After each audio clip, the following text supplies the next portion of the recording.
Minuteman 3 missile की जो ताकत है, लंबी दूरी की ये बैलिस्टिक मिसाइल है। अगर आप इसकी ताकत को समझे तो ऐसे समझिए कि न्यूक्लियर हमला करने में भी ये सक्षम है। इसके अलावा आपको बता दें 13,000 किलोमीटर की दूरी तक मार जो है वो ये कर सकता है, मतलब ये काफी ज्यादा शक्तिशाली है। नो डाउट 24,000 किलोमीटर प्रति घंटे की इसकी रफ्तार है और इसी से आप समझ सकते हैं कि क्यों इसका इस्तेमाल जो है वो करने की बात सामने आ रही है। अंतरिक्ष में भी हमला करने की क्षमता ये रखता है, तो कुल मिलाकर ये काफी ताकतवर है और जिस तरह की क्षमताओं से युक्त इसे बनाया गया है ये निश्चित तौर पर काफी अहम होगा। लंबी दूरी की ये बैलिस्टिक मिसाइल है। जी हाँ, मिनटमैन 3 मिसाइल की जो ताकत है वो हम आपको बता रहे हैं और क्या इसका इस्तेमाल भी आने वाले समय में किया जाएगा ये देखना होगा। और चलिए अब आगे बढ़ते हुए बातचीत करते हैं। Group captain retired UK Devnath ji, रक्षा विशेषज्ञ हमारे साथ, इसके अलावा संजीव श्रीवास्तव जी, विदेश मामलों के जानकार भी जुड़ गए हैं। बातचीत करते हैं यूके देवनाथ जी।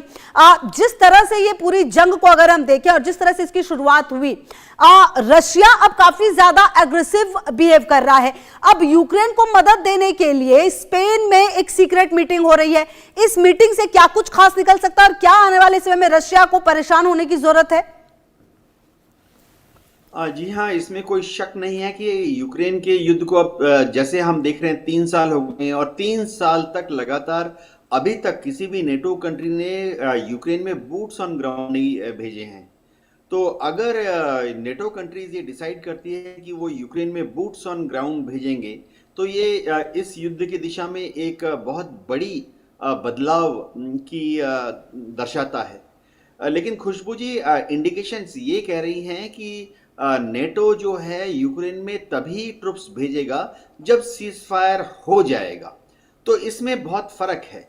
नेटो फिलहाल अब युद्ध जब चल रहा है तब शायद ट्रुप्स नहीं भेजेगा यूक्रेन, क्योंकि अगर नेटो कंट्रीज इस सीक्रेट मीटिंग के बाद यूक्रेन में अपने ट्रुप्स को भेज देते हैं तो वो डायरेक्टली कांटेक्ट में आ जाएंगे रूस की फौजों के साथ और फिर रूस की फौज के साथ नेटो के जो ट्रुप्स हैं उनकी युद्ध चालू हो जाएगी डॉनबास एरिया में।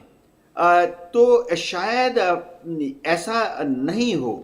शायद नेटो कंट्रीज का ये शर्त है कि पहले सीज फायर हो जाए और सीज फायर होने के बाद जो यूक्रेन को सेफ्टी और सिक्योरिटी देनी है नेटो द्वारा, उसके तहत सीज फायर के बाद ये नेटो के ट्रुप्स यूक्रेन में डिप्लॉय हो जाएंगे ताकि भविष्य में दोबारा कभी रूस यूक्रेन पर हमला ना कर सके।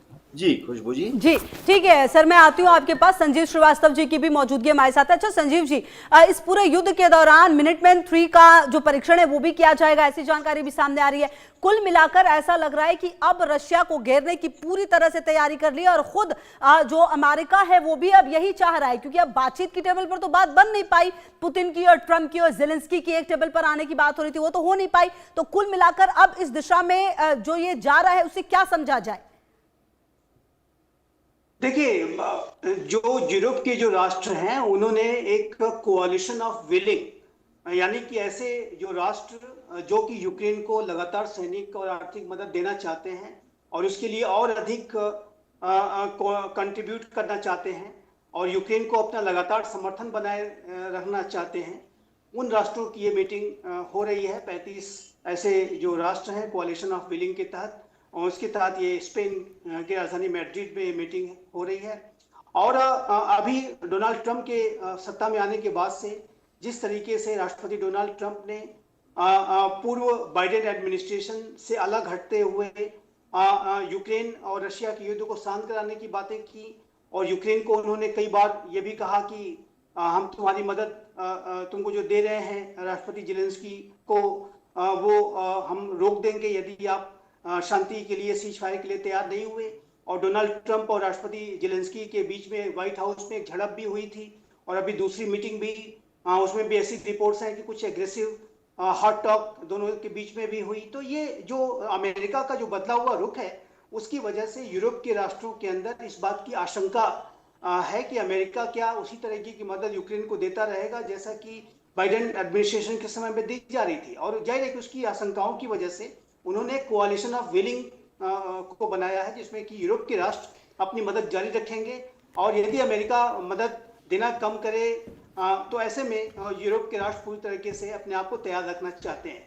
और लेकिन जहां तक यूनाइटेड स्टेट्स ऑफ अमेरिका की बात है तो यूनाइटेड स्टेट्स ऑफ अमेरिका इस युद्ध को बीच में छोड़ करके हटने का जो कोई जोखिम वो एफोर्ड नहीं कर सकता, क्योंकि यदि अमेरिका पीछे हटा तो ये जाहिर है, और रशिया को यदि विजय मिल गई या रशिया के अंदर ये सेंस आ गया कि अब हमारी जीत हो गई है, तो ये अमेरिका के लिए बहुत घातक साबित होगा, उसकी ग्लोबल हेजिमोनी के लिए बहुत घातक साबित होगा, और उसके जो अनेक जो ट्रीटी एलाइज हैं पूरे विश्व में वो अमेरिका के ऊपर ही सवालिया निशान खड़ा कर देंगे, और अमेरिका की हेजिमोनी को बहुत बड़ा धक्का लगेगा, और जो कि रशिया चाहता है। तो ऐसे में अमेरिका भी पीछे नहीं हट सकता, और अमेरिका भी अपनी पोजीशन ऑफ स्ट्रेंथ को लगातार सशक्त और मजबूत दिखाने की ठीक है, आप कोशिश दोनों कर रहा रहिए है। हमारे साथ, हम आगे भी आपसे बातचीत करेंगे। इसी बीच अपने दर्शकों को यह भी बता दें, रूस यूक्रेन जंग शांति या विध्वंस, हम अपने दर्शकों को ग्राफिक्स के जरिए समझाने की कोशिश करते हैं कि आखिरकार हम ऐसा क्यों कह रहे हैं। आप देखिए, ब्रिटेन ने यूक्रेन को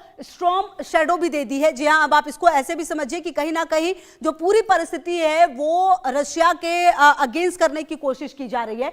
जर्मनी से मिली है, यूक्रेन को मिल सकती है टोमाहॉक, ये भी जानकारी सामने आ रही है। तो कुल मिलाकर आप देखिए, यूएस करेगा मिनटमैन 3 का टेस्ट। तो कुल मिलाकर आप देखिए, जो कई सारे देश हैं वो अलग अलग तरीके से मदद करने की कोशिश कर रहे हैं। और आपको जैसा हमने बताया कि स्पेन में 35 देशों की ये जो सीक्रेट मीटिंग है वो भी लगातार चल रही है। यूक्रेनी हमले से दहला है बेलगोरोद, और ये आपको बताएं कि ब्रिटेन ने यूक्रेन को स्टॉर्म शैडो दी है, और जो पूरी परिस्थिति है वो कहीं ना कहीं अब ऐसी नजर आ रही है कि जर्मनी से भी मदद मिली है। और देखिए, रूस में जो बारूदी तूफान है मेड इन ब्रिटेन, अब देखिए ब्रिटेन ने यूक्रेन भेजी है स्टॉर्म शैडो मिसाइल, ब्रिटेन ने यूक्रेन भेजी है। और जैसा कि हम लगातार आपको बता रहे हैं, अगर इस तरह की परिस्थितियों को लाया गया है तो कहीं ना कहीं समझना यह होगा कि किस तरह की स्थिति अब रशिया में नजर आएगी। रूस के सैन्य ठिकानों पर हमले में यह सक्षम है। ये टॉमहॉक जो है ये क्यों इतना महत्वपूर्ण है, ये हम आपको बता रहे हैं। शांति वार्ता के लिए रूस पर दबाव बनाने की जो रणनीति है वो की जाएगी। क्या ये शांति वार्ता में तब्दील हो पाएगा रशिया के खिलाफ, ये सब जब किया जाएगा उसके बाद ये देखना होगा। रूस की लंबी दूरी की मिसाइलों का जो बारूदी जवाब है वो दिया जा रहा है, क्योंकि पिछले कुछ समय से रूस लगातार काफी एग्रेसिव तरीके से न सिर्फ यूक्रेन बल्कि नाटो के कुछ देशों पर भी अपने मिसाइल देते हुए नजर आया है। रूस के सैन्य ठिकानों पर हमले में यह सक्षम है, मतलब रूस को कमजोर करने की जो कोशिश है वो की जाएगी। शांति वार्ता के लिए रूस पर दबाव बनाने की जो रणनीति है वो लाने की कोशिश की जा रही है। तो क्या ये जो शांति वार्ता की कोशिश है, क्या रूस डर कर अब शांति वार्ता करेगा? क्योंकि कहीं ना कहीं आप देखिए, जब मुलाकातें हुई तो उस बात से भी बात नहीं बनी, ट्रंप के साथ लगातार बात हुई, लेकिन अब यूक्रेन को क्यों चाहिए टोमाहॉक मिसाइल, ये हम आपको बता रहे थे। तो अब क्या इन मिसाइलों की जो मदद है, अब देखिए यूक्रेन को पैट्रियट मिलने से क्या फायदा होगा? बड़ी बात क्या है, यूक्रेन को जर्मनी दे रहा है पैट्रियट मिसाइल, रूस दे चुका है जर्मनी को जंग में शामिल ना होने की धमकी, क्योंकि रूस ने क्लियर कहा जर्मनी को कि आप इस जंग से दूर रहें, लेकिन ऐसा हो नहीं रहा। मदद जो है वो तो पहुंचा रहे, तो कुल मिलाकर इन्वॉल्वमेंट हो रही है।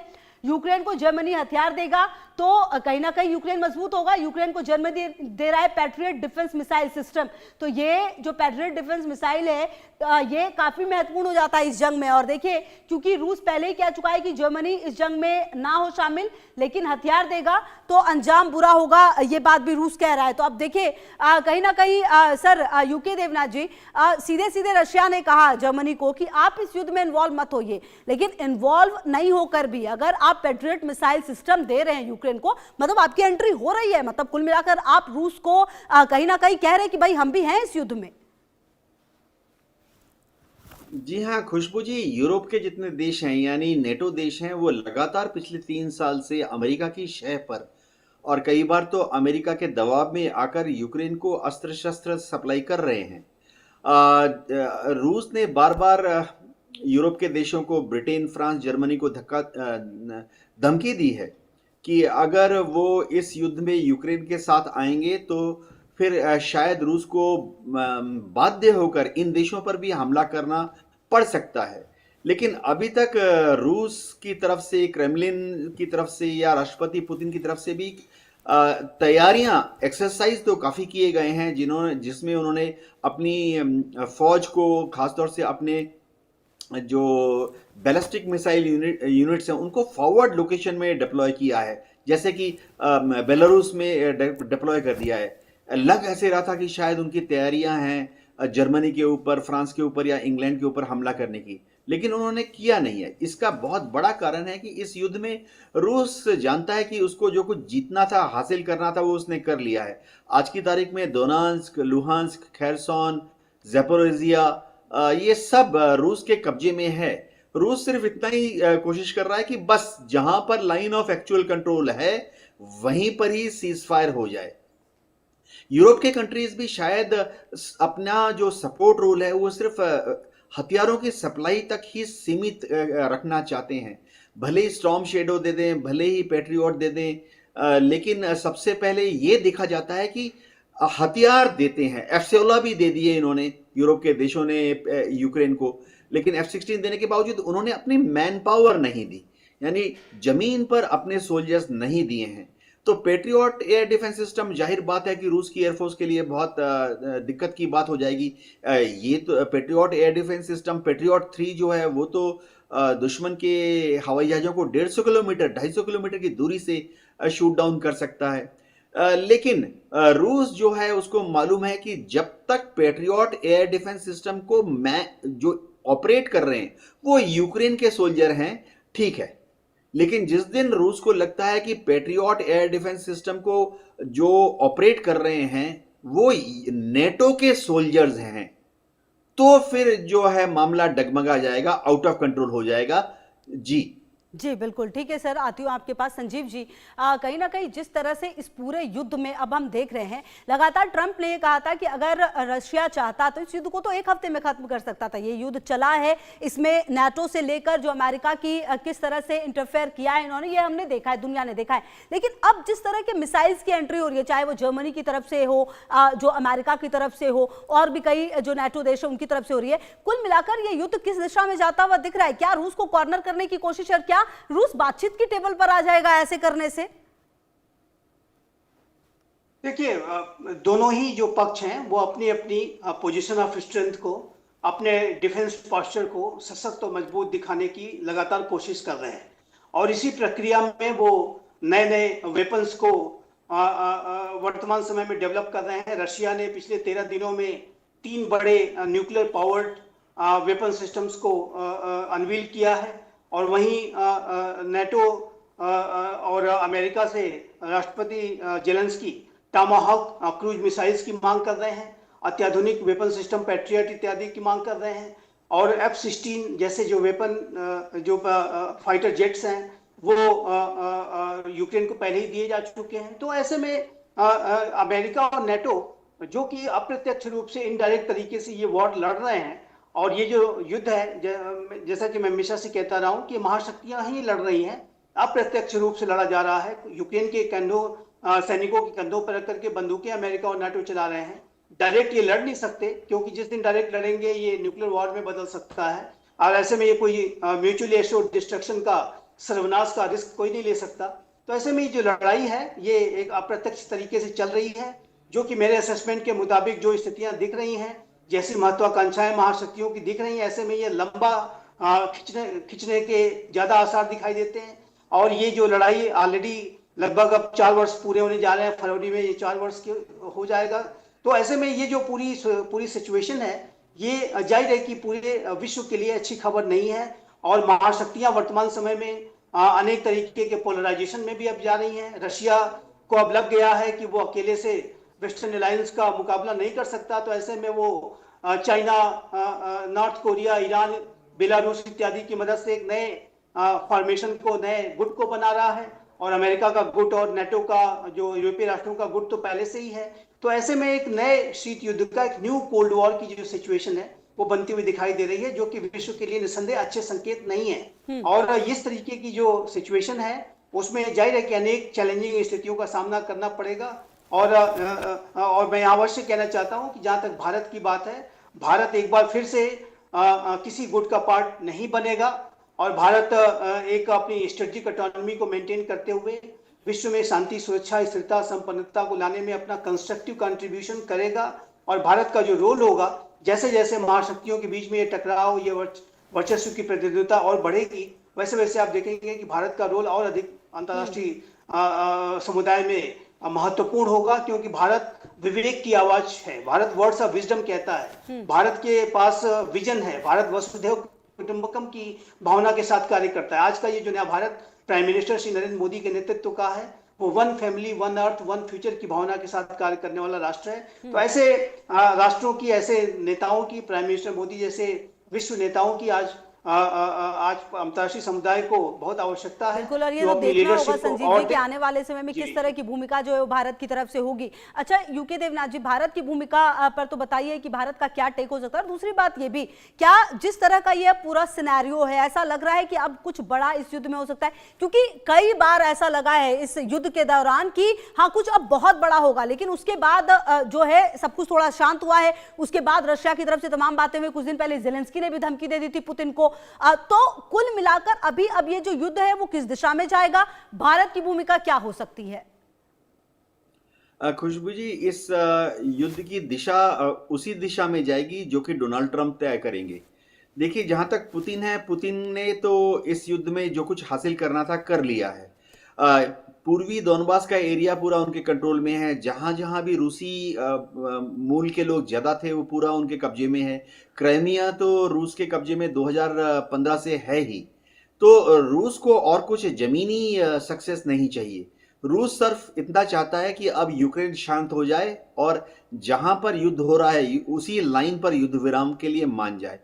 अब यूक्रेन इस युद्ध को लड़ रहा है, ये समझना पड़ेगा कि यूक्रेन में खुद लड़ने की ताकत नहीं है। जैसे कि संजीव श्रीवास्तव जी ने बताया, इस युद्ध में यूक्रेन जो भी हथियार इस्तेमाल कर रहा है, टैंक है उसका गोला कहां से आ रहा है, यूक्रेन के पास अमेरिका दे रहा है।